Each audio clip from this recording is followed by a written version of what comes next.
आता बातमी धाराशिव मधूनही शिवसेना उद्धव बाळासाहेब ठाकरे पक्षाकडून निकालाआधीच विजयाचे बॅनर लागलेले आहेत। ओमराजे निंबाळकरांचे विजय आधीच बॅनर झळकतात। निकालाआधीच मिठाईचं देखील वाटप करण्यात येत आहे। विजयाचा गुलाल कपाळावर लावत या ठिकाणी निवडणुकीच्या या निकालापूर्वीच पेढे भरवले जात आहेत। ओमदादा निवडून येणार, 100% येणार।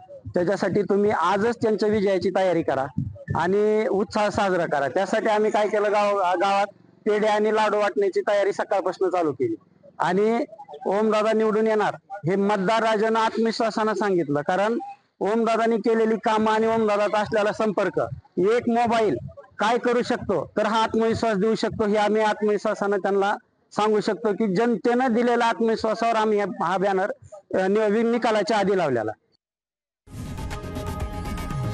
लोकशाही मराठी ऐका, पहा, जागरूक रहा।